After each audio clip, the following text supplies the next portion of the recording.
Hello and welcome to Free Cheese, episode 415. I'm your Joe Dix, joined by Mark Augustiniak. What's up? Matt Sellner. Hello.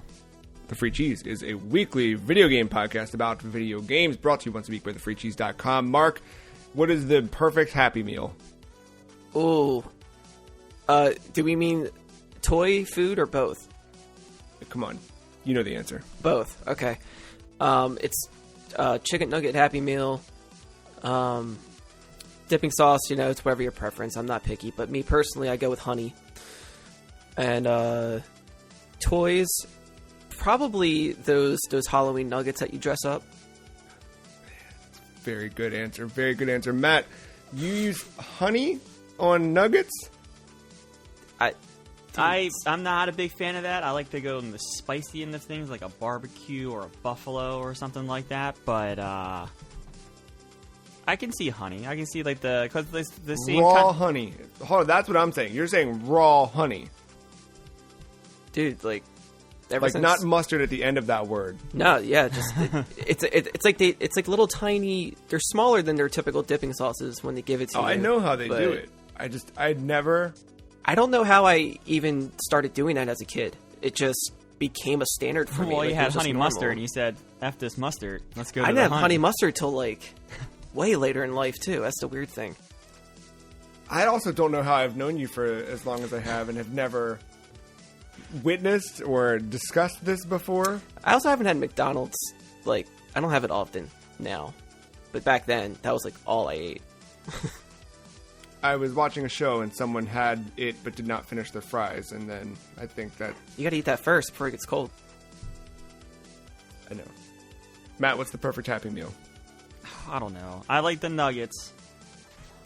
I don't remember toys, man. The Space Jam LeBron James thing that I have in my work desk.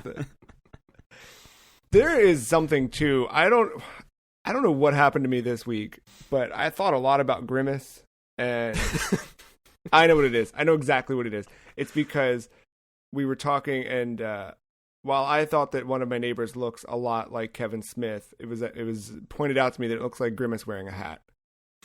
And that's what led me down the path, and I thought a lot about playing some of the old... There's a bad game called MC Kids.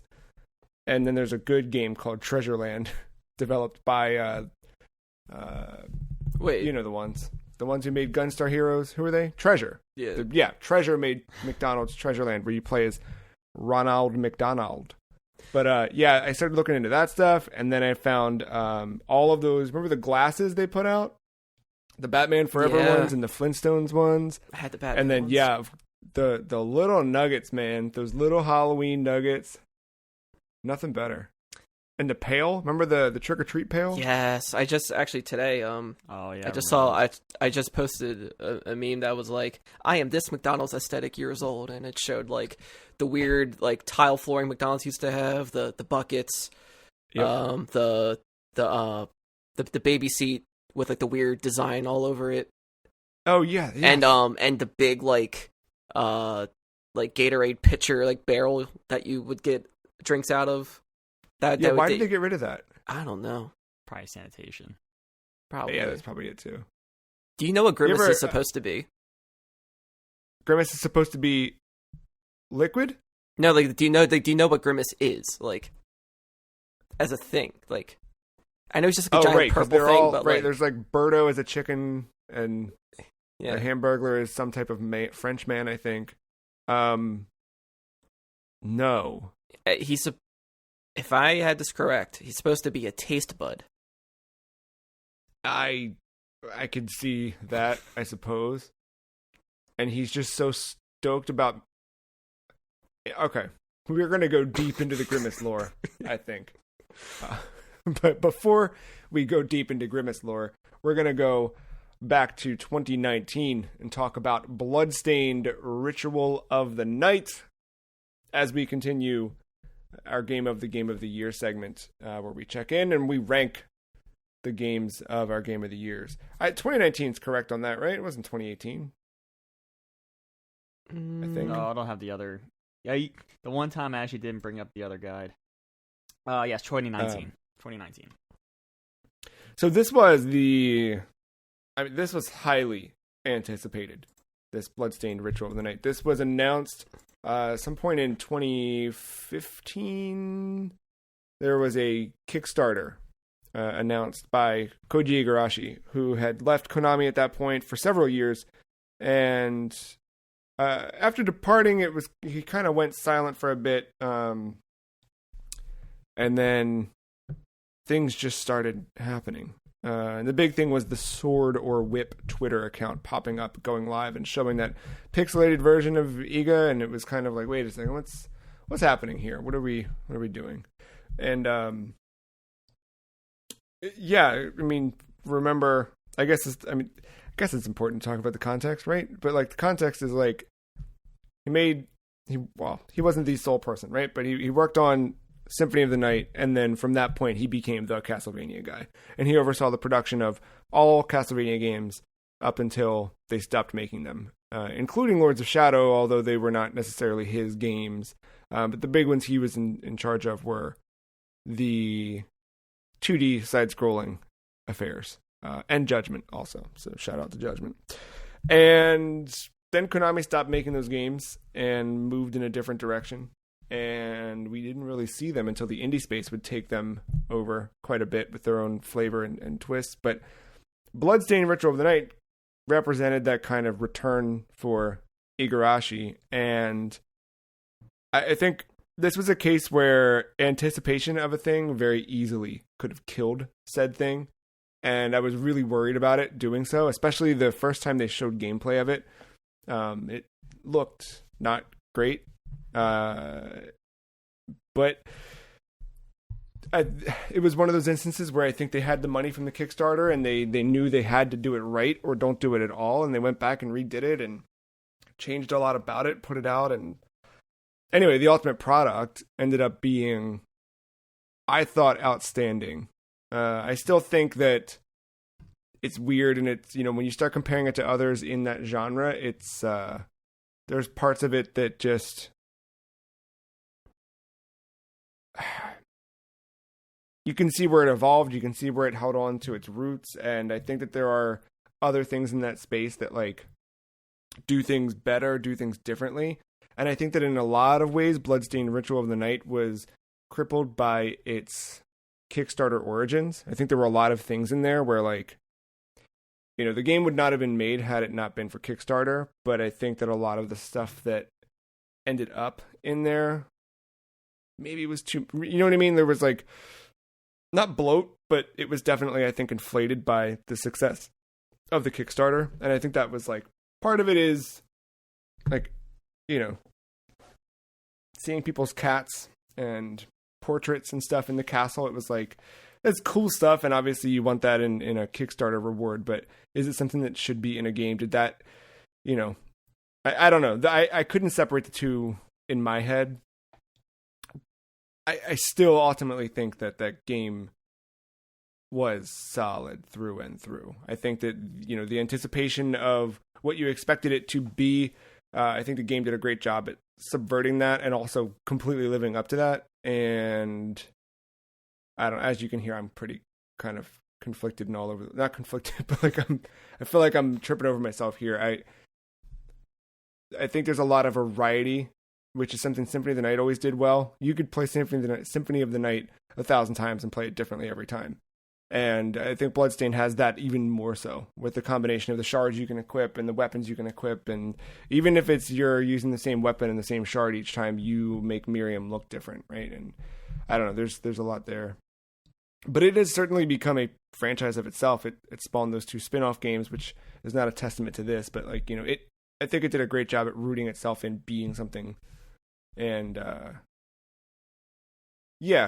I think this one, for me, in the end, this is my final word on this. I will kick it to you guys to talk about. I loved my time with it, but I'm more excited to see what they can do in a follow-up than replay that. And I know they've done expansions and things like that to the game, and it just stuff that I never went back to. But I'm more curious, like, okay, now that let's do one without Kickstarter. Let's see what it looks like. Let's see what a new vision of that is. Yeah, what do you? How about you guys? Where did you fall on Bloodstained Ritual of the Night? I unfortunately didn't give it too much time. I think I might have probably did like 3 hours at the most. It was, they were still introducing things, but I was starting to get the hang of it. I was starting to kind of get a feel for how it plays, and maybe how it traverses. I like it, but I'm not sure. Yeah, I'm not sure if this is something I would want to go back to after I would finish it, probably. But then again, who knows? I could be super well surprised towards the end of it or something, and maybe think differently. But to my limited experience, it doesn't resonate probably as much as it should. Is there a game in this genre that you like better? By genre, I mean, of course, the treasure action. I believe is how we refer to them. What else is in that genre? What, Shovel Knight? Super Metroid, Symphony of the Night. There's. Well, not. You said treasure adventure. Because you're getting new gear to then go on an adventure with. There's a couple of there are a couple terms outside of the Metroidvania nomenclature that people have attempted to prop up that I don't know. I liked that Record of Lotus War game I played. Oh yeah. Even though that's really short, I enjoyed my time with that. I need to go back to that. I was waiting on that one to come to Switch or something. Yeah. Does Ori count? Yeah, yes, for sure. Because that was gonna be my answer.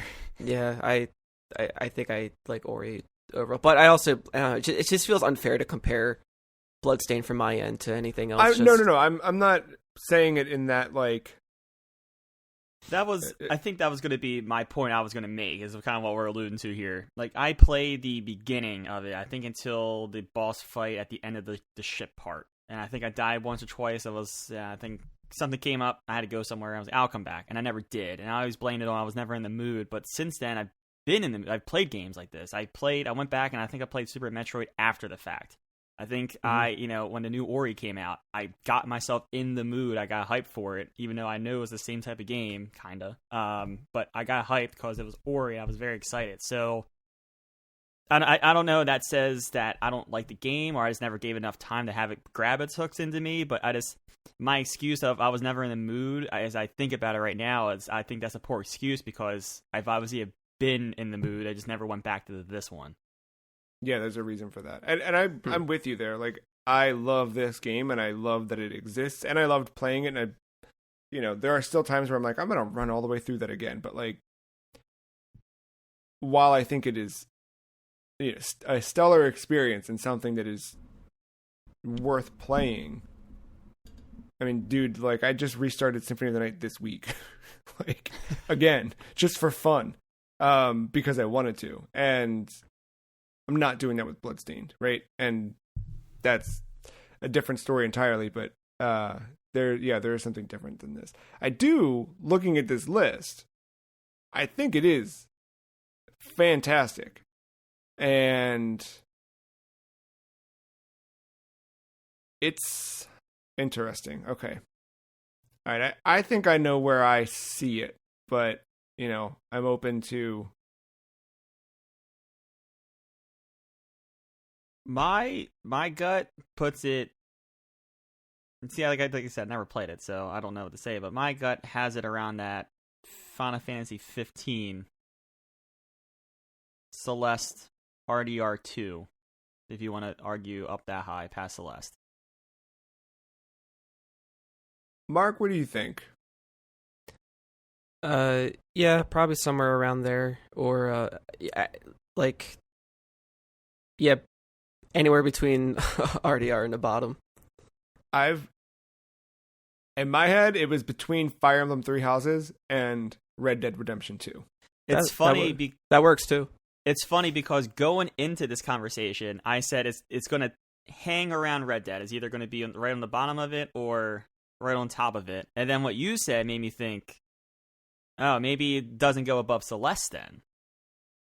No, it goes above Celeste. Okay. All right. Well, then I had a much better time with. I was more critical on this one than I think I need to be, but no, I like this better than Celeste, and I think that, yeah. Because here's the thing: there's a part like when I look back at Celeste, I look back at Celeste as an experience that I had. I look back at Bloodstained as something I would like to do again, right?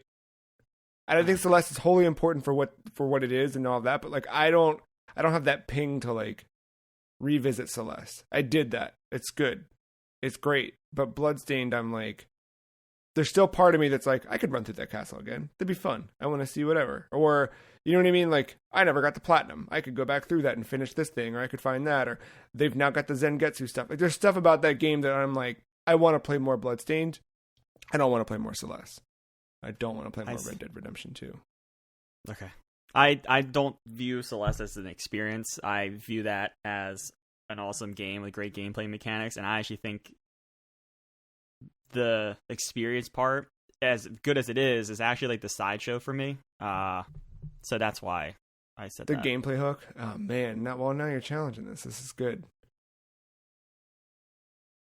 I think my favorite part about Celeste gameplay wise is you never, I mean, it goes along with the theme, right? That's where it's kind of hard to differentiate, but I think the main gameplay mechanic of you never really attacking anyone and is you constantly running or puzzle solving or navigating in very challenging areas that just everything wants to kill you. I think that is clever, and you don't see that often. Besides survival horror games nowadays that don't give you any weapons, you just run for your life, Outlast. All right. Bloodstained goes below Celeste. Red Dead Redemption goes to the bottom of the list. Fair trade? I mean, I'm not even arguing. No, I'm not serious about Red Dead, but I think Bloodstained. I think Celeste makes sense above Bloodstained. When I think back to the satisfaction of the gameplay in Celeste, I think that's a good point. It's like it was so much like rinse and repeat and try again and whatever. But that like sense of completion ruled. And Bloodstained had really difficult parts to the end where some of the boss fights I remember like beating, it felt like playing Dark Souls, or it felt like playing Celeste. Like it did feel like, you know, there's this impossible height of everything, like I'm never going to get through this, and then you do, and it's awesome. But yeah, that's tough. And now it's really tough. I think Bloodstained's cooler. Does coolness factor into Game of the Year? All right, Celeste, and then Bloodstained, and then Final Fantasy 15. We feel good about that? Wait, what? I mean, I'm fine with that. Wait, and then wait, what you just say? You just said Final Fantasy 15. They're nowhere near. Oh, you're going down. Okay. So no, yeah. RDR2, Bloodstained, Celeste, 15. No, I think Bloodstained is between Celeste and Final Fantasy. Got it. Okay, that works. Yep. We feel good about that? Yes. All right. Because I think ultimately, here's the question of this list is this game better than this game, right? We're ranking it, right? So is Bloodstained better than Super Mario Odyssey? Yes. Yes. Is Bloodstained better than The Last Guardian? Can't say for sure. This makes it hurt. I guess it's hard can't to say do for sure, that. but Mark agreed, so that makes me convinced. I mean, one of us is always going to disagree, I feel. It's true. Okay, but here's the thing, right? At some point, we decided that Final Fantasy 15 was better than The Last Guardian. Yeah. So if we're saying that Bloodstained is better than Final Fantasy 15, and I think we are, then we're saying that. But is Bloodstained better than Celeste? The small sample size for me, but yes, Celeste, I believe, is the better game. I think, well, because I barely played either one of these, Celeste stands out more, like it has more distinction to me. So, how's that Bloodstained soundtrack? Oh my god, dude! Is it Yamane. Good? Okay, all right. Yeah. So they're tied. Yeah, Can't make that distinction. Yeah. That's been my one thing this entire time with Celeste when I ever come to arguing. Yo, where's that soundtrack at, though? It's a good tipping point. Yeah, no, I think this is good. I mean, again, I will remind the listeners and myself, we are talking about the games we decided were the best in a year, and now we're ranking all of those. This is meant to be difficult, and it's a testament to how good the games on this list are. All right, back to Grimace. Let's talk about this guy. So he's a taste bud, you say? If I remember correctly, dude is a taste bud, because I do not know what else he is supposed to be. If he is supposed to be a food, I have never seen it on any McDonald's menu. If he's a candy, like a gumdrop, why? Like, you have so many other things to be in the McDonald's lore, but to be a taste bud is... I'm gonna slowly start dropping things throughout this episode. That's what this is gonna be. His most common expression is the word "duh" before every sentence. Which makes me ask you guys, when does a game deserve a remaster? Keep that question in the back of your mind while we run down a couple of news stories from the week. We talked about remasters last week versus sequels. We talked about how the number of tweets and interactions about a story about the potential for a Grand Theft Auto trilogy remaster outweighed excitement surrounding a sequel, albeit very small sample sizes. But we saw a lot of things happen this week kind of in the wake of our conversation. So first, BloodRayne Betrayal Fresh Bites was announced by developer Way Forward. It's coming to all modern platforms on September 9th. The new version of the game is going to add voice acting for dialogue, higher resolution sprites with support for up to 4K. The game originally launched for PS3 September 6th, 2011. So it's 10-year anniversary. Now they're putting it out for modern platforms. I guess we'll do a quick... Did BloodRayne deserve a remaster? Just a quick yes or no. No, because I couldn't remember what game this was exactly at first. This is the 2D one? Mm-hmm. Exactly. Sure, why not? Point. If it's a stepping stone, sure. Okay, all right. So then I want you guys to hang on to what you just said. Just remember those answers. Quakecon kicked off Thursday. So Quakecon 2021 opened this year with a celebration of 1996 shooter from id and the announcement that Quake was being released as a port to modern consoles. The port is up to 4K resolution and widescreen support with enhanced models, dynamic lighting, and more. The release includes all of the game's original campaign, its expansions, and 2 add-on campaigns created by Machine Games. These were released 5 years ago for the 20th anniversary of the game.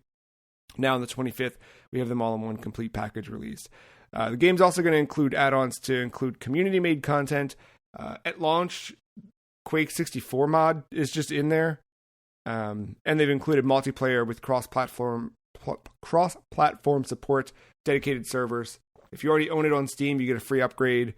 For all other platforms, it's $9.99, and on Game Pass. There's an Xbox Series and PS5 upgrade coming at a later date that will presumably add, ray tracing, etc. Quake 2 and Quake 3 Arena are available on PC in their original forms and on Game Pass for PC. So, did Quake deserve a remaster? Just a yes or no? Yeah. Yes.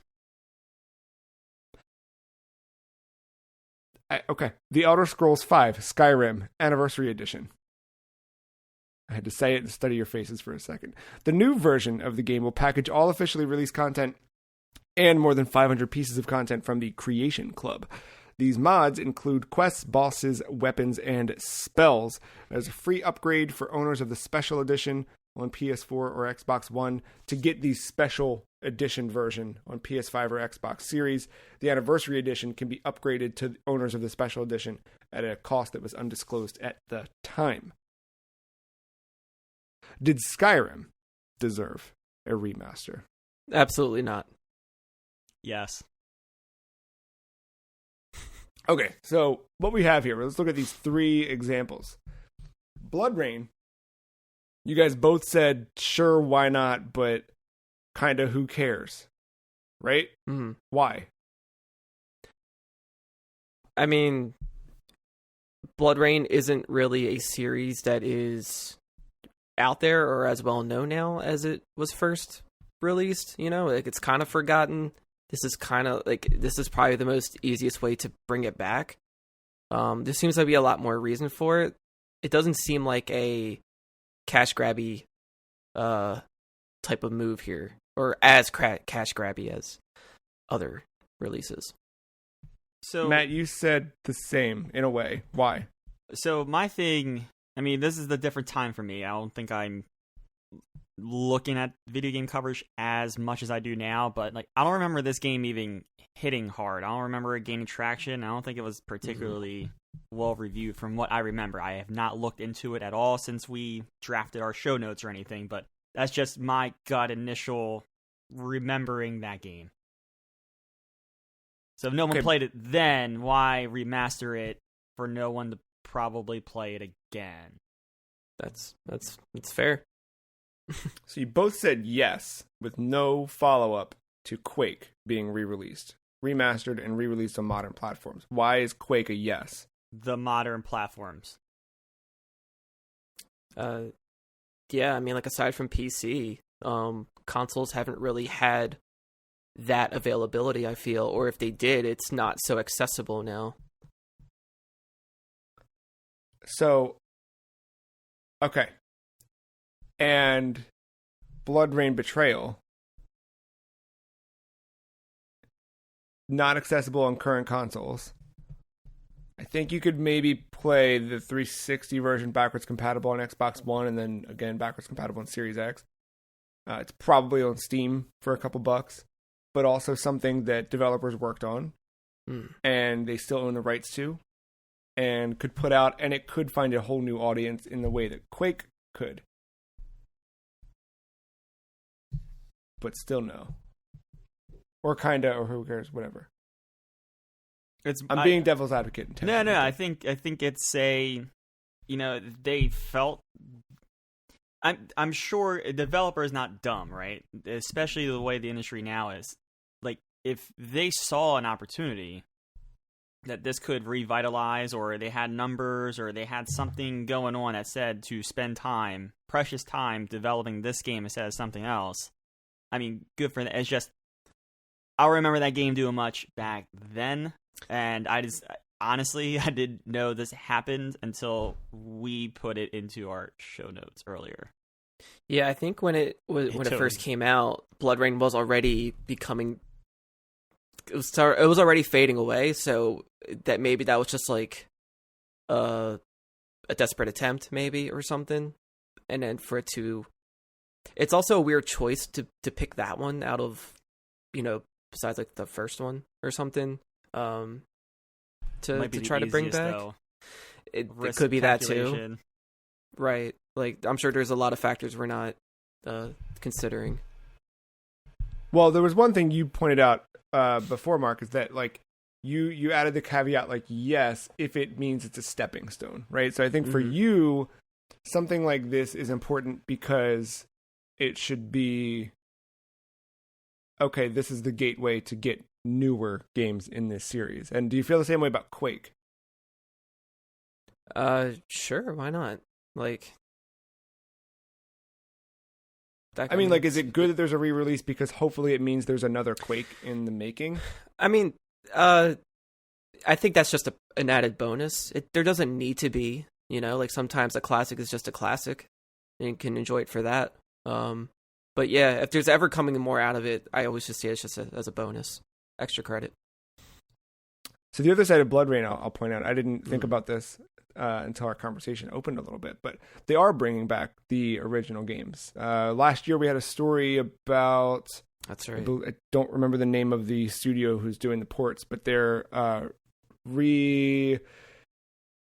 think they're doing more than a remaster. I think they're kind of reimagining and like modernizing controls and things like that for the first two BloodRayne games. And they'll be coming out, and then this one was something separate. And I agree, when BloodRayne Betrayal released in 2011, at that point, BloodRayne was a PS2 memory and a bad Juve Bowl movie. But, then Way Forward made this, and I think you could, in a way, you could say that this is a Castlevania game that WayForward never got to make, or maybe they did get to make, but couldn't call it Castlevania. I think that WayForward had worked on the Contra game, and then this one was something that happened after the fact. And it very much, from my recollection of it, because I remember buying it and it being incredibly difficult and punishing and not getting far in it. But it had that, I think I'm eager to try this new version because I forgot about this game. I forgot that it existed. And if I did think of it, it was always like, oh, right, it's that game I never finished. That was really hard, right? It's pretty. It looked cool. I like the way, the art direction of it. It's got some pedigree. It's obviously WayForward, but it's also people who would then later go on to make Shovel Knight. But it's also, I think, plays and pays homage to those classic Castlevania games. And I'm like right in that sweet spot of those old Castlevania games right now. So I'm curious about it, and I do hope that it can find a new audience. And I agree. I hope that it means there are more BloodRayne games down the line. Because I think it's a weird treasure of the past in a way. Like this weird, like those first two games are such a product of the time. I feel like so many such an aesthetic of like that like grimy 2000s LA and like, the vampires of the streets of it. What was that? There's a vampire, the Masquerade Bloodlines, whatever the heck it is. There's that whole thing, just that like grimy LA scene. There's like 1,000 movies like this. It also came out of like PS2 had nothing but like angsty, hack and slash, like combat games. Everything wanted to be Devil May Cry. Yes. Now you got me. I kind of want to play the original BloodRayne now because I've never played the original one. I've seen it, but I've never played it. I know that one's on backwards compatibility, but so then we did have a resounding no from Mark and a grinning yes from Matt on the Elder Scrolls V Skyrim Anniversary Edition. So, Matt, why yes? People are still playing it, so why not lift the experience again for someone that owns a Series S or a PS5. It does include some content. It's not just like a buff in visuals. It includes some extra content from the community that they may have not gotten otherwise or anything like that. Me personally, I don't think it's... No, I don't. We should not be seeing a new remaster of Skyrim all the time, but like industry, yes, it makes total sense. And it just makes like... There's no... I don't think Bethesda can be a bad guy for doing this. Like, it makes total business sense to do it. And Mark, your no is because... I'm just tired of seeing it. It's this... it's like every year it's this in GTA 5. I mean, it's cool that... I forgot to consider the free upgrade part. Like, I'm fine with it being like that. But to keep, like, I don't know. It feels like they just keep trying to repackage it and try to, like, tackle whatever they can to make it considered new when it's really not. I don't know. It's just I'm just tired of seeing it. It's been accessible since 2011 for 10 years now. Like, I think it needs to rest.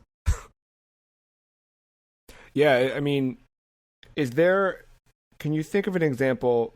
Obviously, like, today is a much different circumstance, and I think that the remasters... When should something be backwards compatible, and when should something be a remaster? I guess that's a bigger question, but, like, prior to this, the PS3 generation started it, and I don't know that I can wholly blame the PlayStation 3, but the fact that it was not... The subsequent models after launch model were not natively backwards compatible with PlayStation 2, and then suddenly you have these PlayStation 2 games that people made that they wanted people to continue to play. Well, then they had to be remastered for PlayStation 3. And then obviously we definitely saw that as the case with PlayStation 4. And yeah, when should something be modified? When should something get the remaster treatment versus just making it backwards compatible?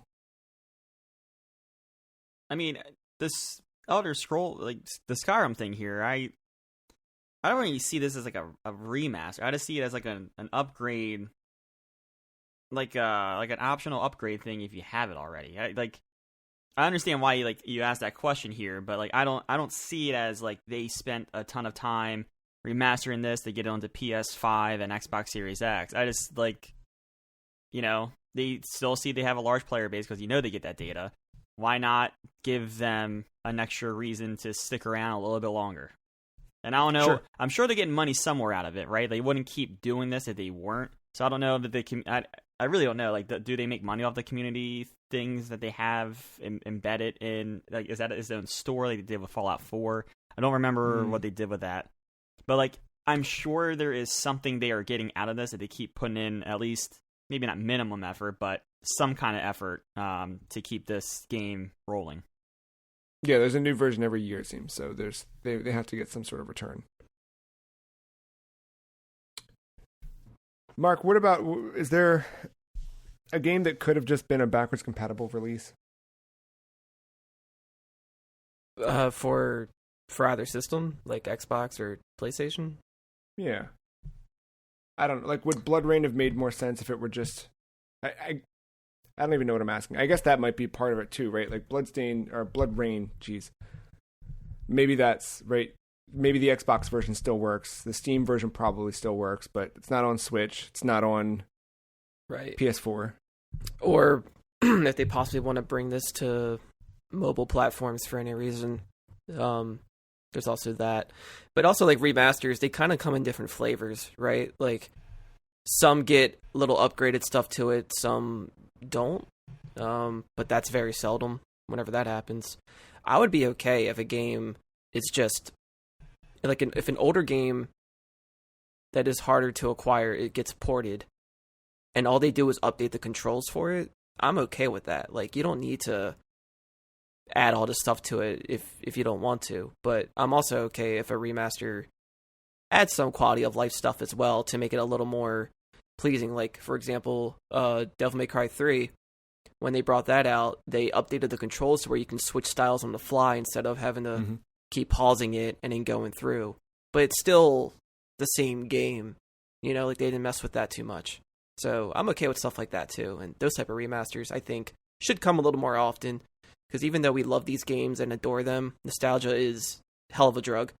And sometimes things just don't play as great as they used to. We just didn't have better then. So we just accepted it. I'm telling you, man, if they don't do anything to this GTA 3 remaster, people are in for a rude awakening of how bad those games played. So a year ago, we didn't know the full release product, what was going to come, but we started to hear that Nintendo was planning on releasing a 3D All-Stars collection that would package the 3D Mario games. Of course, we would later get that as they were kind of as is with very little update, right? Like we did have modernization of the. Let me be careful with my words here. We did get a remapped control layout, but they kept like the camera limitations of Mario 64 as is, and there was not a ton of, or really there were no work done to the actual visuals. They were kind of maintained as they were. I don't know where I'm going with that, but in that case, is that the standard, or is that what we'd hope for, or what? Where does that fall in line with? It's not the standard, because look, it's disappointed. Like I thought I was gonna be all over buying that game, and then I was not, because they're just ports, and especially now, like even like a game like BloodRayne, the fact that it's at least getting touched for 4K visuals and all this stuff, like. And that's the game we kind of were like, about deserving a remaster. And then, like, the AAA franchise Mario can't even up-res Mario 64 for us just a little bit. Like, come on. Yeah. You gotta, like... Fair point. Like, I don't need you to totally revamp and remake 64, but at least meet me halfway somewhere. So that way I'm not looking at pixelated textures on my 4K TV when this was originally, for what's the type of those TVs? 40i. Oh, less than that. Yeah. But like, I was gonna say the other thing. I don't want to pivot the conversation too much, but it's weird when you're using the question you were saying about. I forgot what you were kind of asking, but like when you flip this around a little bit, you change the wording and say, what game from this list not deserves it but needs the remaster? That's when like BloodRayne wins, right? Because Quake you could have put out as is. It's hard to argue that after they did the ray tracing thing a couple years ago. So you kind of had a feeling they had some kind of remaster version already in the works. Skyrim obviously doesn't need it. Like that could have just been easily, we're just adding content to this game again, and don't have to repackage it. But like, if they just ported BloodRayne, that would have just came and went. Sure. If that did the Mario treatment, who cares, right? But at least it's getting a visual update, and it's enough news to get it out there. I think that's a real interesting way of looking at this question, right? Like, there's the games like what deserves a remaster, then what needs a remaster, and that kind of goes back to last week's conversation a little bit. But it's that conversation and that the way you look at that completely flips around. And your answers change drastically when you start looking at it in either lens for a remaster. Yeah, it's definitely a case-by-case basis, like depending on the game and whatnot. And like as for Mario's case, like to do all that and then to like charge full price, I think is a little much. Well, technically, it's not full price because there's right. 3 games and and you can't buy them now anyway. Right. I forgot. Which is also I forgot Mario died. Yeah.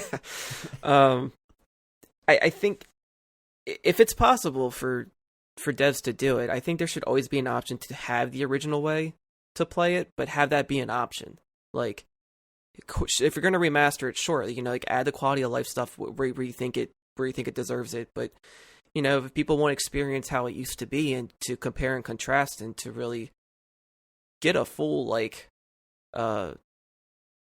spectrum of where it was, where it is now, and whatever, I think you should have some type of legacy option in there.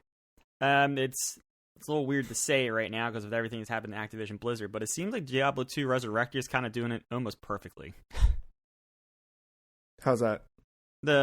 What Mark is saying, the remaster and having all the options to go back, but there's the quality of life stuff if you want it there, like that. I mean, they seem to have that package kind of ready to go, and it's there to address any kind of player, whether it's the hardcore diehard that wants the original stuff, or someone like me that maybe would pick it up and would need those quality of life things to kind of get me through it a little bit, or for it to finally attract me to the game a little bit more.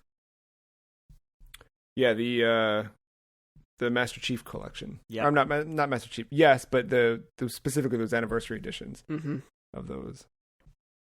We talked last week about when a game deserves, or rather, not deserves. We talked last week about remasters versus sequels and the excitement surrounding them, and I was excited to learn this week that not only did we get the Quake remaster release, but we are getting a sequel to Sigil.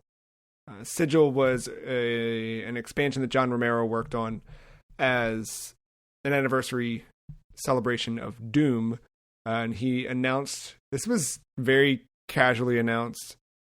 He was on an interview with an outlet called Bridge Burner, a YouTube channel called Bridge Burner.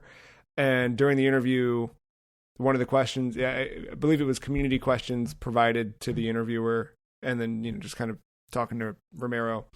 And he just casually says, "You working on anything?" And John Romero says, "Yeah, Sigil 2."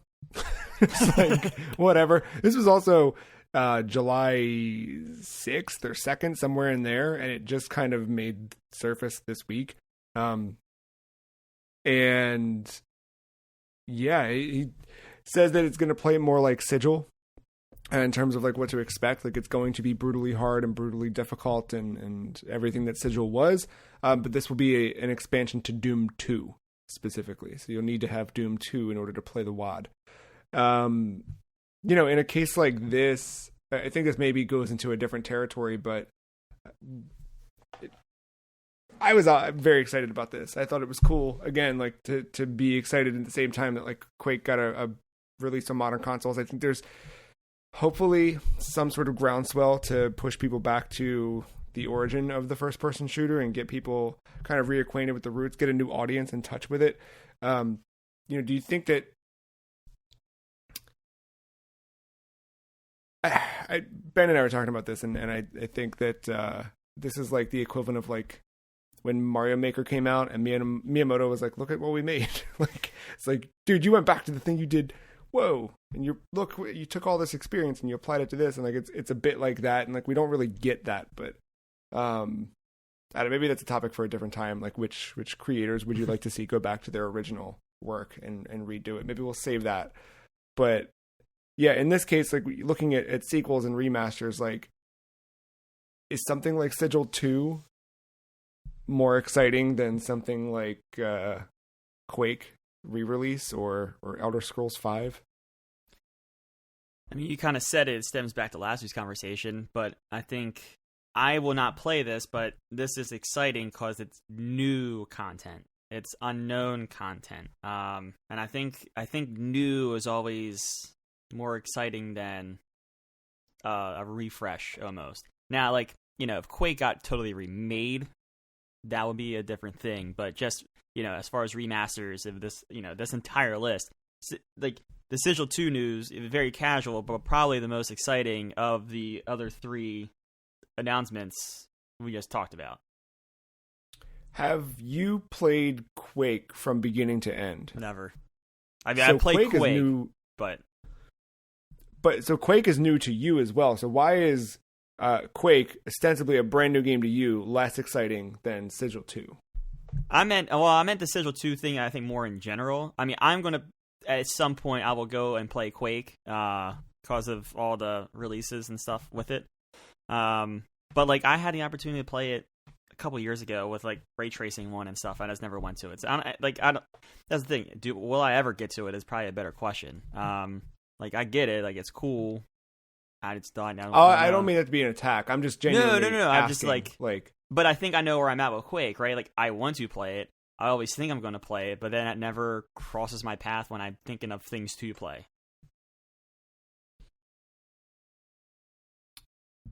Mark, is it more exciting than BloodRayne? Again, another thing, brand new. I guess it depends on the fan bases. But overall, I would say Sigil 2 is probably more exciting. I don't know. Yeah, like personally, I don't know if I will get around to it when it drops like day one. But I think if you hand it both to me and like which one do you want to play, I'll probably be in the mood probably more for Sigil than BloodRayne at first. But that's me. Well, let's ask this. We'll close out on this one. Jet Set Radio is remastered. Sega finally heard. They're putting it out on modern platforms with 4K visuals. What's more exciting? Jet Set Remaster? It's the same game. Or Sigil 2? I think Sigil 2. Let's say Jet Set. I still think the new is better than the old in a way. But I think there's something real to that. There's something like when you have an affinity for a thing, right? Like you're more of a fan or you are more tuned to whatever. It's exciting to see that thing come back. I think that's powerful too. I don't know. Maybe I don't know where else this topic can go in the future. Maybe we revisit this in a different way, but I mean, we'll see. To close it out, yes, the Jet Set Radio remake or remaster is coming, but like they just showed that game at the Nintendo Indies thing last week that I'm probably more excited for. Oh, the Bomb Rush Cyberpunk? Yeah. Yeah. Like that looks like the inspirational sequel to a Jet Set Radio or Jet Set Future. And I'm like, they got the same I probably composer. won't play either one. Just go to throw it out there. But if I'm going to pick one to play, I'm going to probably play the new one. What needs a remaster is Jet Set Radio Future. That's the one that's like not accessible. Yeah, I was gonna say that's the Xbox accessibility one, right? Yeah. I think that's a whole other conversation too that we didn't even have. But yeah, it's can you still access these things? And that, yes, Quake is I think a good example of that, and that was something Ben and I were talking about too, because there was someone who was complaining about what the game was, and we were both saying like, yeah, it's not for you, dude. Like, it's not for you. It's for people who have a Switch who've heard of Quake or maybe never heard of Quake, and now they can play it on their Switch. And you know, it's not for you with the big PC that downloaded all the mods and installed the lighting engine and ran a filter. So it's not for you. You know. Also, I just want to add, the Quake re-release is rad and restored the original Nine Inch Nails soundtrack, which I've never played it with that because it's such a pain in the butt to try and get those files to work. This does all of that, and the multiplayer is seamless. I mean, I was playing Quake on an Xbox. How sick is that? And I bought it on Switch. I haven't tried it on Switch, but I bought it on there to have it. So it's cool. That's probably what I would end up going back to first. Not the campaign per se, but to go back and play like fast arena based it's wild, stuff dude. That's not locked behind characters that have special abilities and things. Just straight up raw shooting gameplay. That was the thing, man. As I was playing it, and I know that this is going to make me sound like an old man, but I texted Ben and I was like, why do people like Fortnite? What is this? Like, why? This is so much better. It's just fast and fun. And like, I had more fun dying. I had more fun getting a -2 score because the map I was on had no floor and I'm falling to my death every 5 seconds than I did if I had won a Battle Royale game, you know? Yeah, I'm real Quake curious Live. I was say Quake Live. I was never good at Quake Live. I mean, I might be better now that I've gotten more accustomed to mouse and keyboard over the years, but like, I was not good at Quake Live, but it's so much fun. It's just a good time. Originally, Grimace was evil and had 2 pairs of arms used to steal milkshakes from children. You need to wet the taste bud. He had 4 arms. This is real. Steal your milkshake. Very real. Very real. And then redefined later to be a friend of all. More on video games and Grimace after a short break. We'll be right back.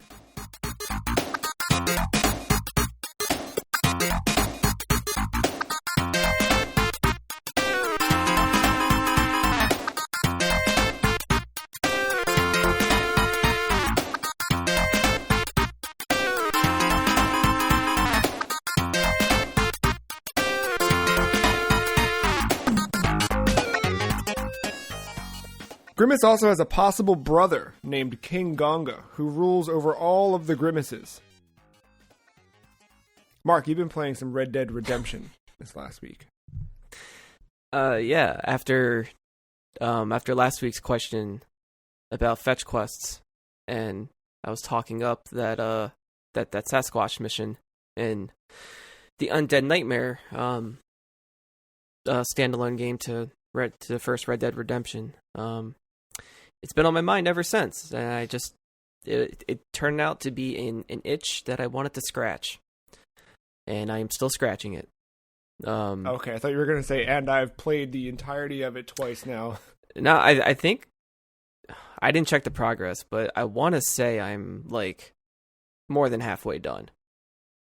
So Red Dead Redemption, for the uninitiated, is an open world game with many things to do. I imagine in the Grand Theft Auto fashion. I mean, there's a main story quest, but you have side quests and things you can explore and adventure into, much like an open world game. So how much are you doing? Like, are you collecting all of the packages, so to speak?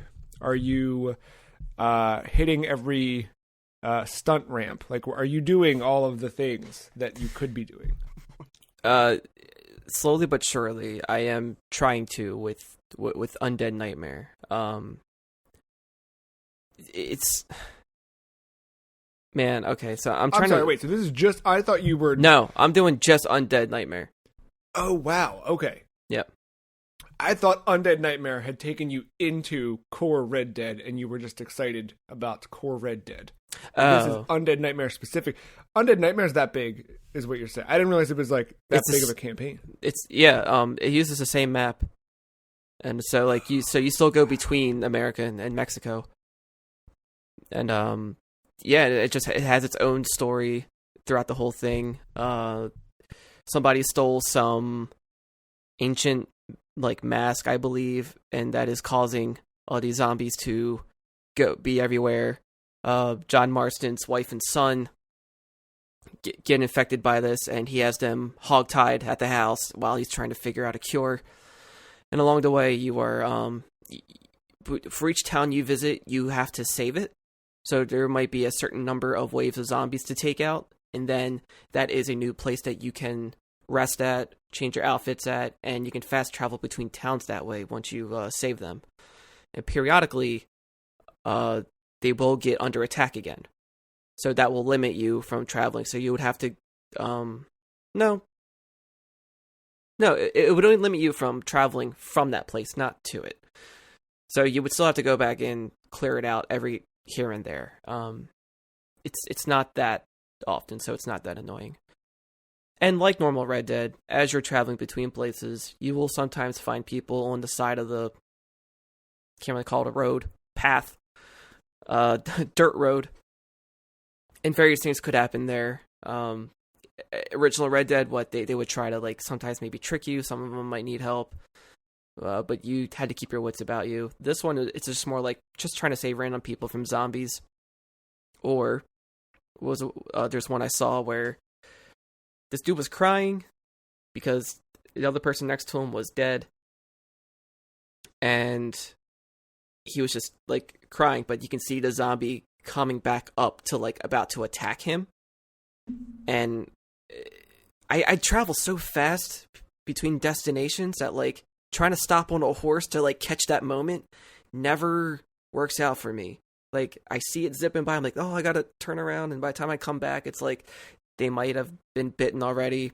Or if I try to shoot the zombie in slow-mo, I somehow end up targeting the person crying by accident and I shoot them or something, or they shoot themselves just from being so, upset by it. But there's always little stuff like that happening everywhere. And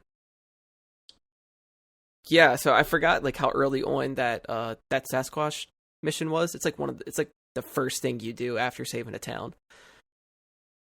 Which is weird because I haven't ran into many things like that since. Like it's weird. Like everything has been more related to the story with the zombies.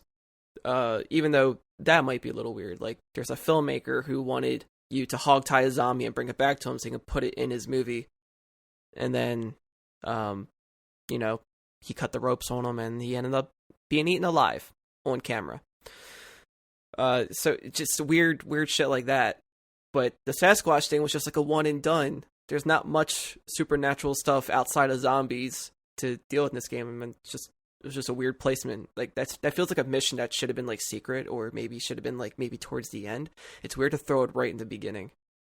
Yeah, it seemed like that was one of those things when you described it last week. It was like that seemed like something you did like I got lost on top of a mountain and some guy told me if I go and talk to this thing would happen. You know what I mean? Yeah. And maybe I haven't... There's a lot that I feel like I remember, and then there's probably stuff I'm still forgetting. But it's been so long. Like, it's been like 10 or 11 years since I played this game, and jumping back into it, surprisingly, was very intuitive. It still plays well, even, like, it still looks good. It does have that new Xbox feature where you can like choose performance over quality if you want it to run a little smoother. But with my TV, that really doesn't matter because I have a potato TV. So, didn't do much for me there. But yeah, playing the game just it feels great, and overall, the vibes of the game, like that this was. And also the question I kind of wanted to ask both of you. So for me, I'm back in. I don't really leave the spooky vibes, with games. That's always an appealing factor.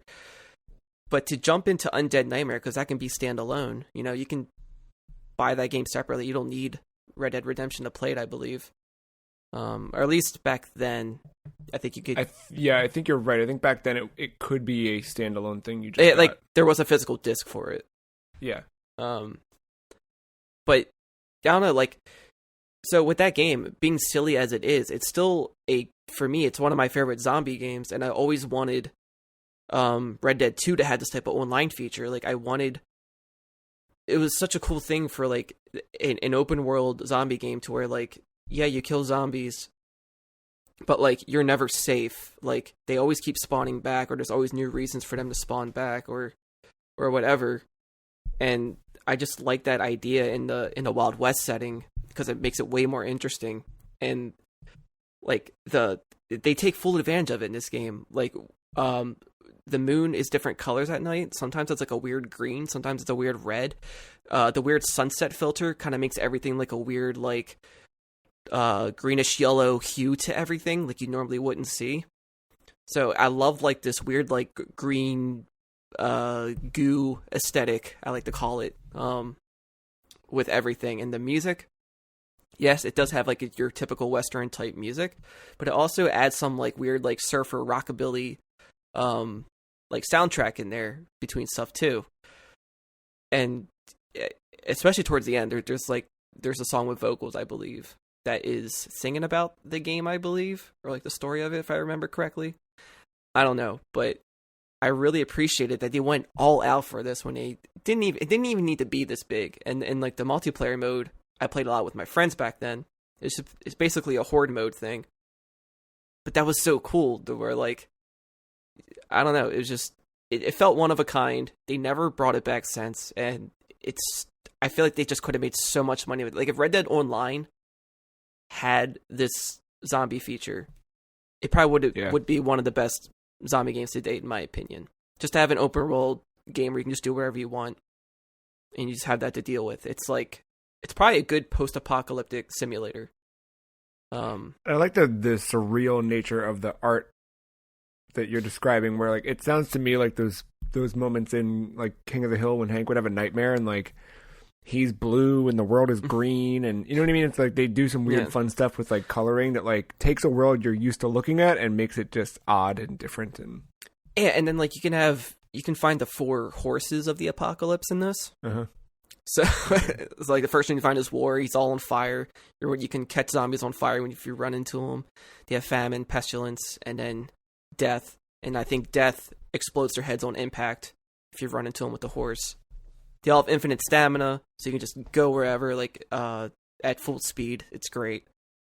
And you can even hunt a chupacabra. Like, it's just like the silliest things in this game, and I really appreciated it. But yeah, one of my like favorite settings is like that weird like Midwestern or like desert, vast like nothingness thing. Heard me from playing Mad Max before, and going into this, like I do like that Western desert setting a lot, more than I realized. And then mixing that with this spooky supernatural zombie thing in there too, where it has like that kind of old like vintage Halloween feel to it because of the music and the atmosphere and whatnot. It just feels like a good blend for me, and I really appreciate those vibes. And side note, I'm not to get too far into it because I have much to say, but really looking forward to Weird West because of this. What's but Weird West? Weird West is a Devolver game where it's like an isometric action game. It's like a Western, but full supernatural with it. Like people turn into werewolves and shit, and like all these weird things being involved. There's like multiple characters to play as. It lives to the name. Yeah. But definitely check that out if you can. A trailer or something. But yeah, like, so my question is like, has the aesthetic or like a vibe of a game ever been a deciding factor that's pushed you into playing it?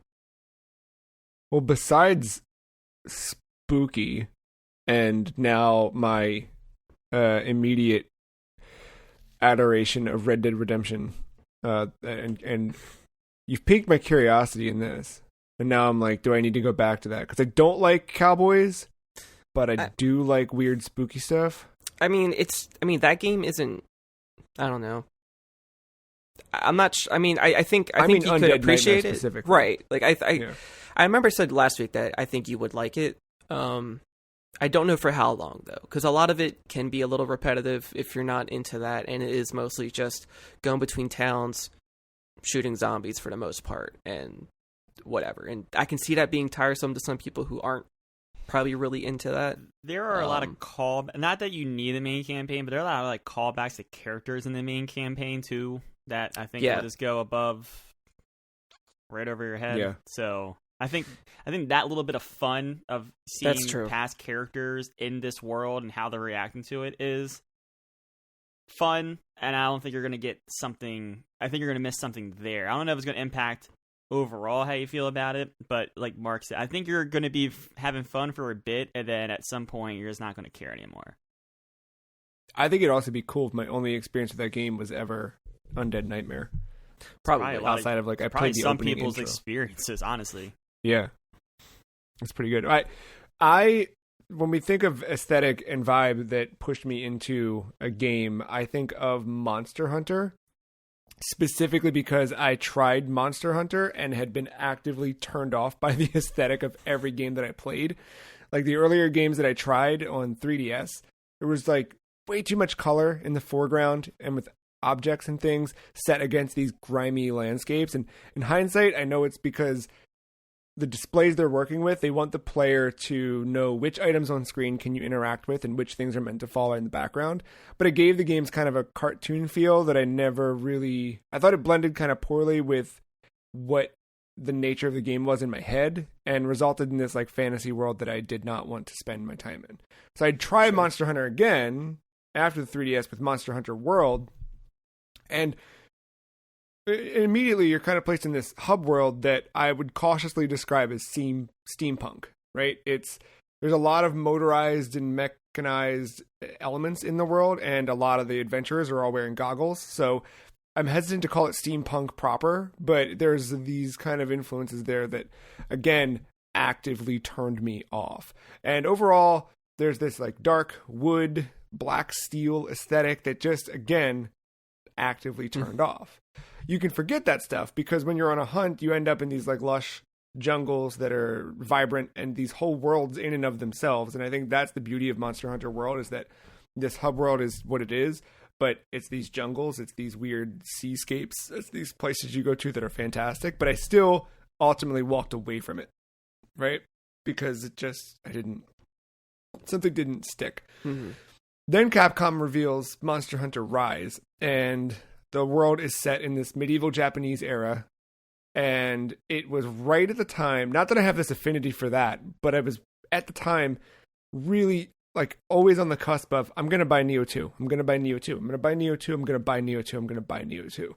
And I never did, but I tried to satisfy my Neo 2 itch by playing like the mysterious Muramasa Castle on Famicom and Ninja Spirit for TurboGrafx, and like kind of going down those roads a bit. It was like right at the time when they were like, hey, here's Monster Hunter Rise, and we're setting it in this like kind of Edo era-esque Japan. And I kind of like, that happened. I was so excited about that aesthetic where I was at mentally with like, I needed to scratch that itch somewhere, that I pre-ordered the game and then forgot that I pre-ordered the game until launch. And then thankfully though I did, because I ended up playing Monster Hunter Rise, and it ended up being one of my favorite experiences this year and something I still go back to. And I feel like I finally get Monster Hunter, right? And I know what it is, and I know what it is to me. And the deeper I got into it, the more I really appreciated the presentation in that game. And in terms of aesthetic and vibe, it was something that I was initially drawn to it for a specific reason.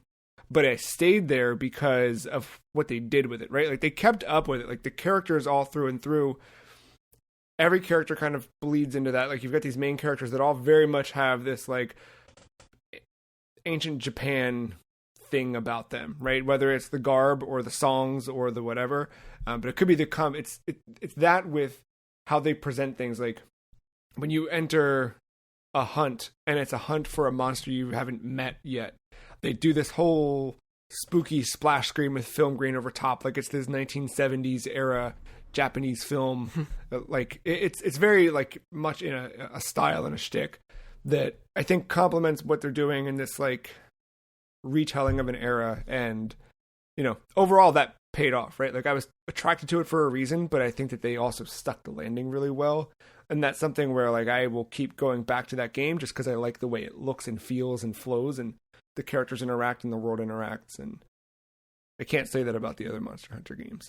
In fact, it's quite the opposite in a lot of Well, yeah, but overall I feel Monster Hunter does have a very distinctive style. Like it's like part tribal but part civilized, and then part kaiju like influenced. Yeah. It's definitely its own But thing. it was that tribal nature that I never really cared for. It was like that aspect where I was like, this is kind of not my thing, but this one specifically like kind of took it somewhere else. I'm excited for Monster Hunter Rise to get another wave when that eventually hits PC and people give it a shot there and see what continues to come out from it. Matt, is there a game with a vibe or an aesthetic that pushes you into it? I mean, vibe of difficulty gets me into like a lot of the FromSoft games those types of games that I get myself into, just those challenging Celeste ones. But as far as like an aesthetic, I'm a sucker for cyberpunk stuff, and not that I get to all of it because there's a bunch of cyberpunk stuff that's come out that I've not played, but like. That's the reason why I've given Cyberpunk 2077 as many shots as I have. At this point, like a normal game, I probably would have stopped playing, but I keep giving that game life because I like the aesthetic. I fell in love with those Deus Ex games. I was probably one of the most disappointed people when that damn game from Eidos Montreal was that Guardians of the Galaxy thing, because I really want them to see the ends of that Deus Ex momentum they had going there.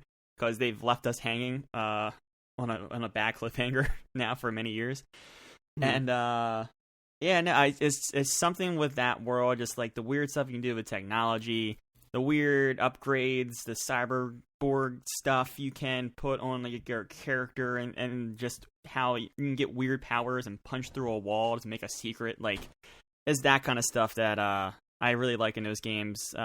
Also, like all the neon colors.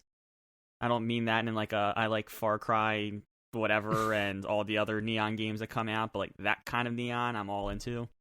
Yeah.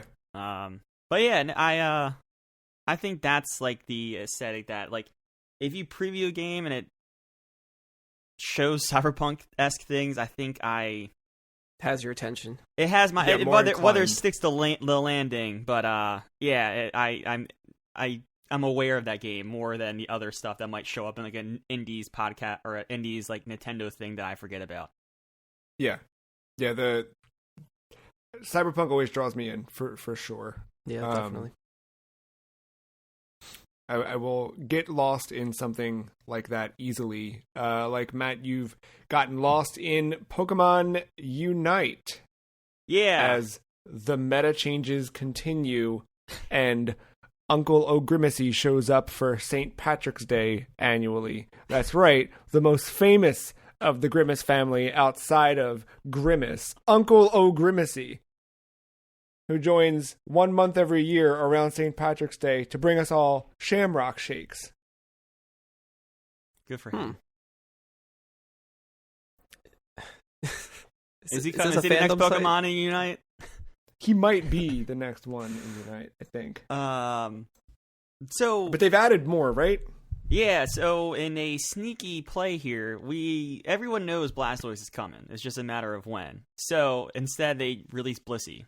Like, announced it, came out later that week. So it was really weird. I don't have much to say about it because I've actually avoided that game since the Blissey update because I'm like so close to Master rank. That, like, I don't want a weird meta shift to throw off ranks that if I just let it settle and kind of like adapt accordingly, I will probably be fine. So I actually haven't touched it since Blissey came out, but the thing with this game is like I start playing and it's like 7:00, and then like it feels like I've only played 3 games, but then I look down at my watch or my phone or whatever, and it's like 10:30 at night. I'm like, holy shit, where did the time go? And now that game has been out for a couple weeks, I've had the opportunity now, because of the powers of the Nintendo Switch letting me see my actual playtime, or somewhat close, after a week of the game being out. Like, let's see where I'm at. I'm currently at 50 hours in this game. already. And the crazy thing is, whoops, I'm booting it up here because I want to, like, that stat's crazy, but let's compare the other stats of what I have on the Switch. I have 50 hours or more Unite. I have 20 hours or more in Shin Megami Tensei 3. I talked a lot about that game already.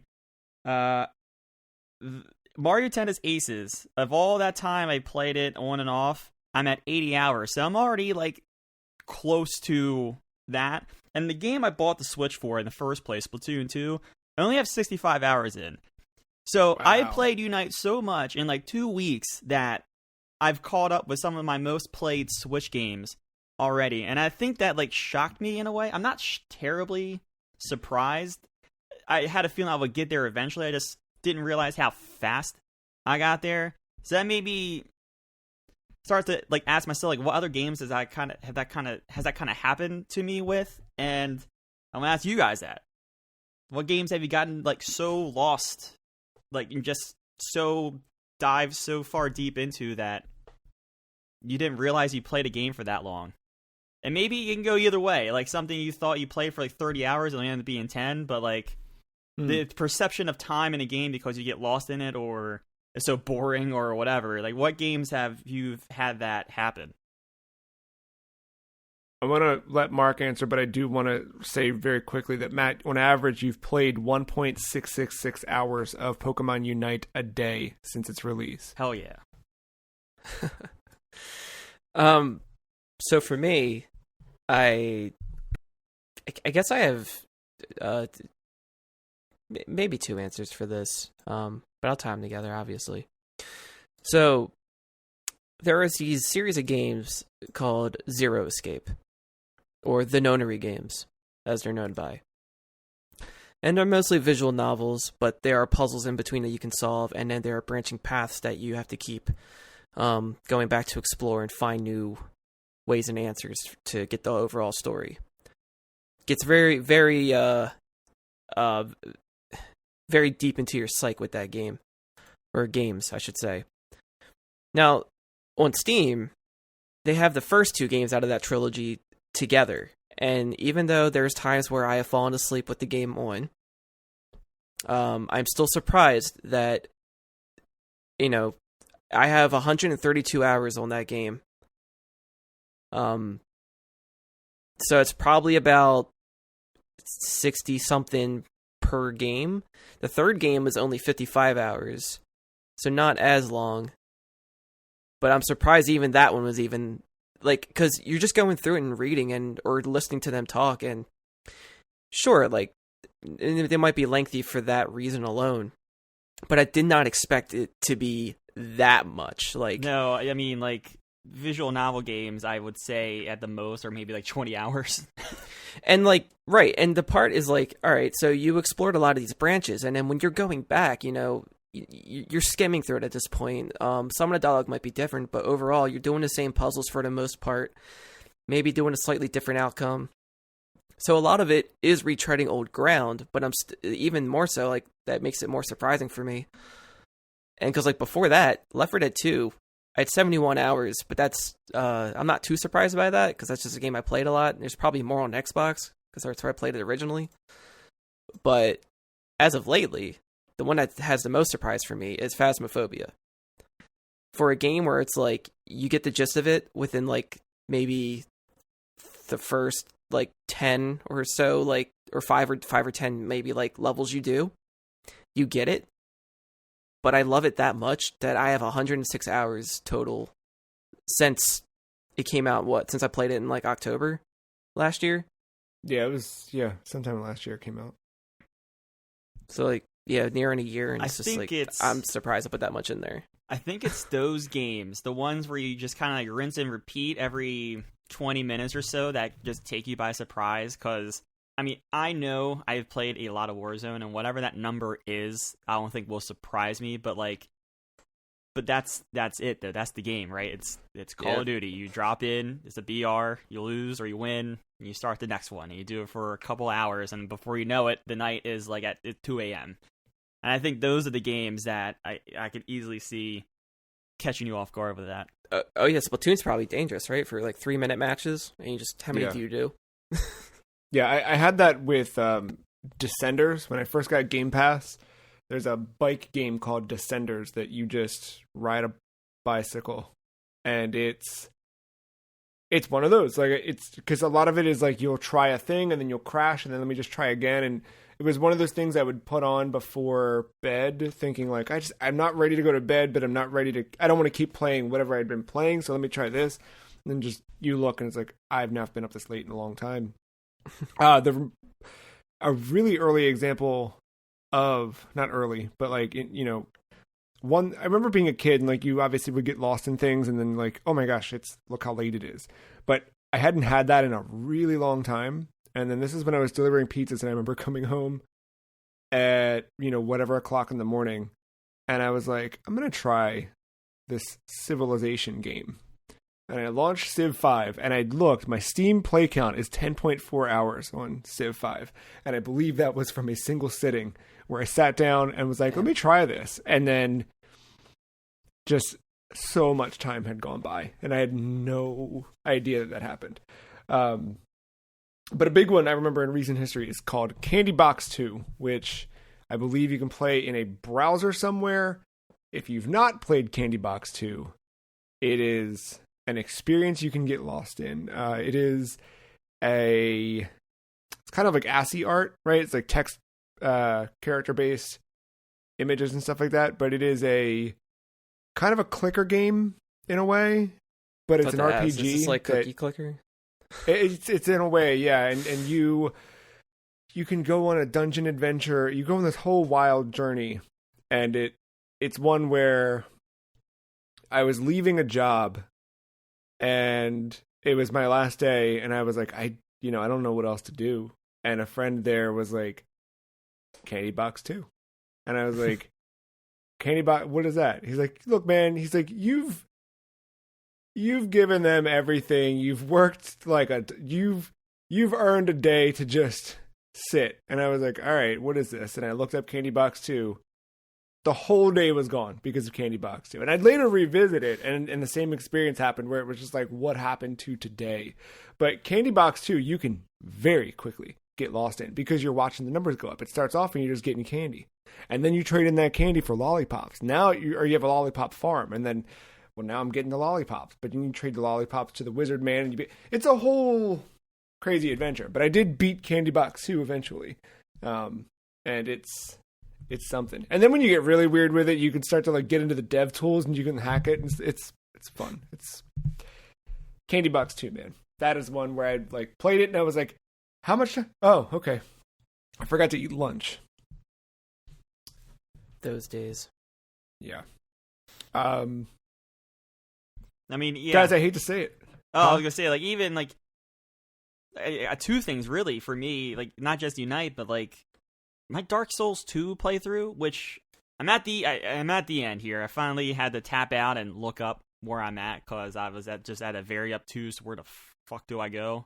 Like, I'm, like, 66 hours in that run. I don't know if there was anything, like, weird with rest mode that may have affected it at all, but, like, I could see me being there for 66 hours at the same time as well. So, like, yeah, I thought that was like a 30 or 40 hour game. I didn't expect to spend 66 plus because I still haven't beaten it yet. So, like, yeah. And, like, I have a couple games that snuck up on me here.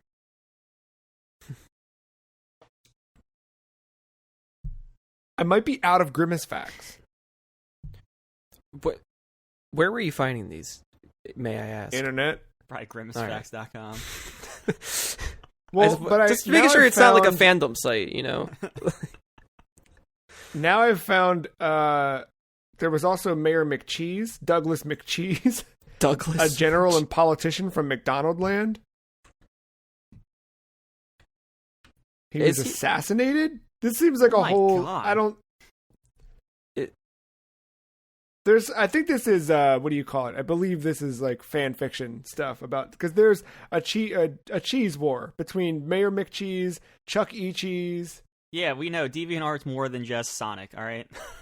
Ronald McDonald, Ernst Chalk. This seems like fan fiction. Yes.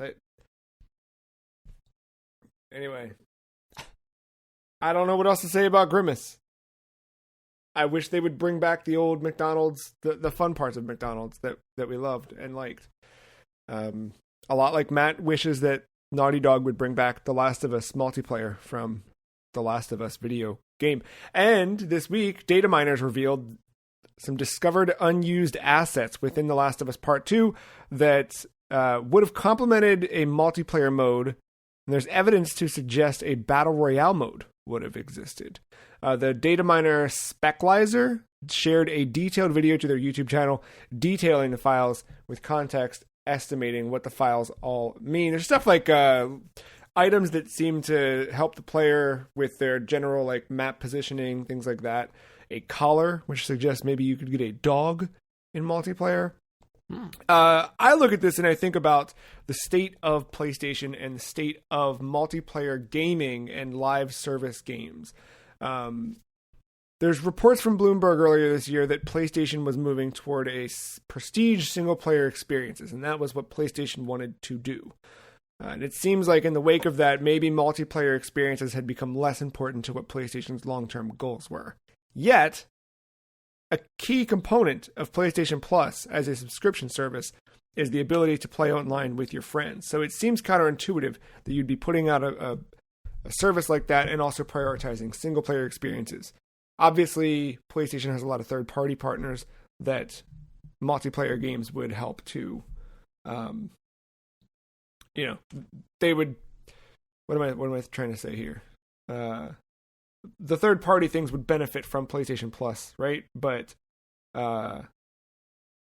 in this instance, it just seems odd that we don't have anything. Like, what's the last big multiplayer thing from PlayStation? Rollerball? What was that one called? Oh. Destruction All-Stars? Yeah. That flamed out. First party, right? Yeah. It was not a first-party studio, but, something that Sony published, but it was under Lucid Games. Under that PlayStation Studios band, as they have started to do. It's been a while, but is it Uncharted 4? Maybe outside of like a baseball or something like that. You got cars and sure. Gran Turismo. The sport. A lot of that was asynchronous though. Sport. I'm so out of touch with PlayStation. Like, that's the thing though. I don't think there's really a good answer for that. Right? Last things I can remember, I don't know if Killzone had anything multiplayer wise, but before that, SOCOM. Right, and I think that's the thing too. Is I know that's how out of touch I am. Yeah, but also at the same time, think about the big multiplayer experiences that you associate with PlayStation. And a lot of them are third party. Yeah.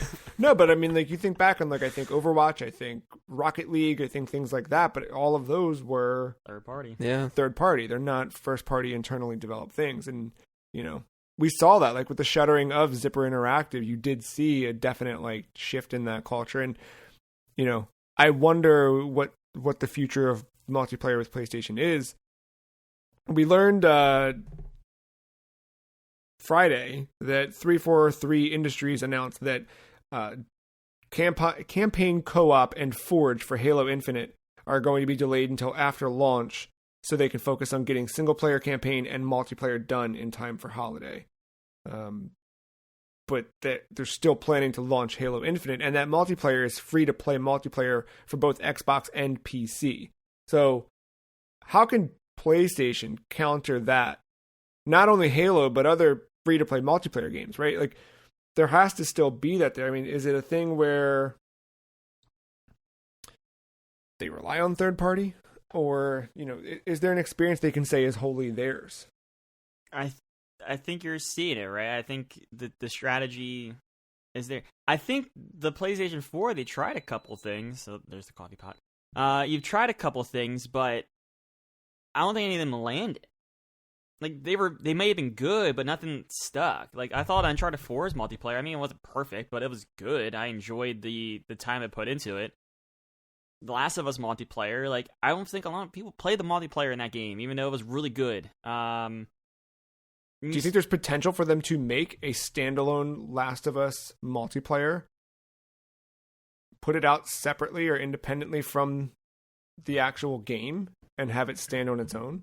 I mean, yeah, potentially, but like they're gonna have to put a lot of time and effort into that, and I just don't think that's what they want Naughty Dog to do right now, or I don't think they want to outsource like a Last of Us project like that to maybe another internal dev, but I don't think it goes against the entire focus of what they are trying to do right now. And I think that's your answer, right? I think PlayStation knows that it can't or is not sticking with the multiplayer stuff, so they double down on the single player stuff, and that's something Microsoft is struggling with right now, to be completely frank. Like, you know, they got there's a couple guys in there, but like the same thing, like PlayStation had a couple multiplayer things that just didn't hit, or they were good, just didn't land. So I don't know, I think they're kind of attacking different audiences in a weird way right now, despite being in the same market. So we also have, just to throw another caveat to this, a position for an economy designer specifically for multiplayer was listed on Naughty Dog's website 5 months ago, which mentions that the successful candidate will, quote, ensure robust longevity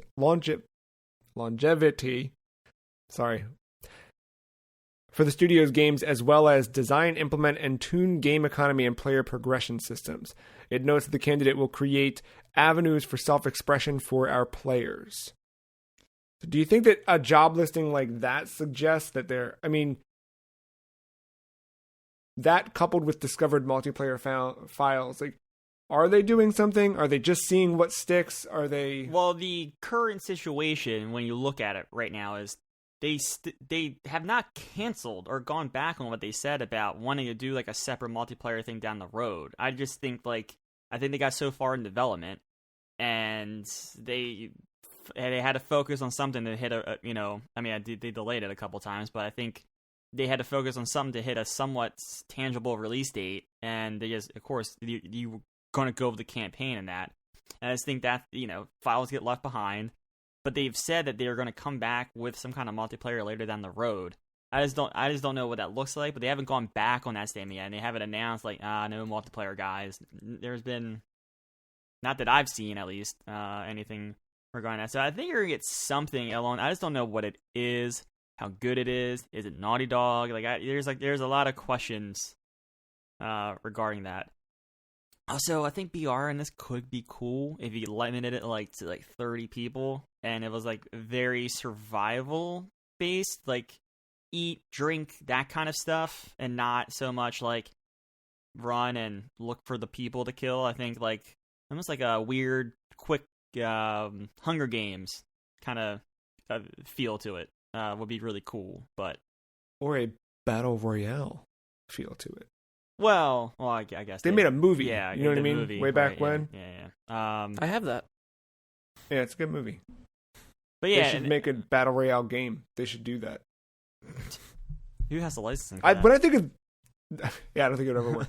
I think the Last of Us. I think of the weird stuff you could craft, right? Mm-hmm. I think of the nails in a can or the pipe bombs or those types of things, and I think setting up traps like that throughout a world while you try and hunt or be avoid being hunted. I think that could be an interesting dynamic. And so that was part of what made the first one cool. It wasn't trap based stuff, but there were traps you can do. You ran to these supply crates when they popped up to get supplies, because if you were crafting the things, you were winning the fights you would go into. And yeah, they were gunfights at the end of the day, but so much of it went with can you create a smoke bomb? Can you throw it at someone and then stun them and run up and just stab the shit out of them? That was that game. It wasn't necessarily every encounter was a gunfight behind cover. So, if not The Last of Us, or maybe it is, but what is PlayStation's Halo? Mag 2. Man, I don't know. They don't have one. They tried to do it with Killzone. And then Resistance, right? I don't even mean I never one-to-one Halo. I mean, when you think of, if I say to you, Mark, what is the Xbox franchise? What's your gut reaction? Oh, well, yeah, Halo. Right? So then, Matt, when I say, Matt, what is the PlayStation, what's their key franchise? What's your gut reaction? Go a couple ways, but because of The Last of Us, I'm thinking But The Last that's of the Us, problem, right? That's exactly it, is you have to go a couple ways because there isn't that one thing. It used to be Crash, kind of, but then some people would say it was. Like, they don't have that thing where, like, when you think Nintendo, you think Mario, you think Zelda. I guess you do kind of go a couple ways there, but, like, there's still these, like, icons like that immediately, like, but still, like, Mario is pretty closely associated. Halo is right there. Like, there's no Xbox we without have Halo. one. There's no We Halo have without one Xbox. listener that's screaming, "Why didn't you say Gears?" By the way, Mark. Probably. And also, probably, like, how come no one said God of War? Yeah, but that's what. But no, that's what I'm thinking. Like Kratos, The Last of Us. I was thinking Spider-Man. Like, that's a real thing sure. right now. So yeah, maybe. But that's also very finite too, right? Like, that is within the last 5 years. Where, like, when I think Xbox, I can think at any point in Xbox history, and I still think Halo. Even when Halo sucked and Halo wasn't good, you still think Halo when you think Xbox. And PlayStation does not have that. They have so many other things, and they do have that wide catalog. And I believe, in a way, there's something from, everybody in that regard. But they don't have that thing that, like, that Halo. That Gears listener is saying the exact same thing. People thought of Gears when it sucked too. It's fine. But it's, there's something there that's missing that PlayStation doesn't have. And I wonder if they can get there with Last of Us. Is The Last of Us the biggest thing that PlayStation has going? That's the thing. I mean, it's one of them. Probably. It's getting a TV show, right? So you could very well see, and if we're to believe that report from Bloomberg, it's not only getting the TV show that we publicly know about, but it's also getting a remake of the game from 8 years ago that will likely coincide with the launch of the TV show. Maybe this multiplayer thing comes out along the same time, and you have The Last of Us 2 PS5 upgrade, etc. But they don't have a Halo. I mean, they don't have an Yeah, iconic franchise. they're all A, but they don't have like an S tier franchise. Right. Like they have fantastic franchises and fantastic Just, things that make you want to buy a PlayStation to play those things. But there's not that, like, Just the Metal will come back. I mean, TV show's happening, so yeah. If TV shows are the mark of greatness, Dude, then, look, I know I'm already wrong in that prediction. I forgot when I predicted it at some point, but like, I'm telling you, Destruction Derby or Derby All Stars, it's getting Destruction All Stars. Yeah, it's getting the Twisted Metal skins, and that's the extent of that. Will Yeah, I they're come gonna have back to play as a Sweet Tooth? Of course, but it's not going to be a true game. Maybe they'll make maybe PlayStation will put together a little adventure in McDonald's Land game, and Grimace can be their Halo. oh my god, Let's make it happen. Grimace Taste Bud evolved. That's And then Sneak I King wanna 3 comes thank- out. Who? Sneak King 3 to counter the Grimace game. And then we just have We need more fast food video games, And then generally we speaking. just have a Just wanna put massive that- Can we war. bring back Nacho and Cat, please? Nacho and Dog. Nacho and Dog, please. I do that every time, and you save me every time as I fall down every branch of the idiot tree. I want to thank the listeners for hanging out with us this week for episode 415, and I want to ask you, Matt, what are you going to get into this week? So I'm at the teetering edge, I think, of I know I'm at a teetering edge of Dark Souls 2 after looking up where I'm at. I think I'm finishing that finally this week. We're gonna go back to Unite. I think the meta will be settled by then. And then I've been listening to a compilation soundtrack of Rocket League for work lately, and that's scratching that itch of like, man, Rocket League's really good. New season just started. Probably going to hop back into Rocket League at some point this week. Nice. If you want to find out the adventures of Rocket League and Matthew, you can follow him on Twitter at MattyIce131. Mark, what are you getting into our week ahead? As I feel in my head, whenever we approach September, I get into this fantasy mode. And I've been sniffing some Lord of the Rings games. I don't know how far I'll go with them yet, but one of them has been Lego. One of them has been Shadow of Mordor. But we'll see which way I lean towards more. But aside from that, I wanted to play 12 minutes and see how long it actually takes me to finish that. Oh, I forgot that came out. I knew it came out, and I keep forgetting about it. I probably will at least see that.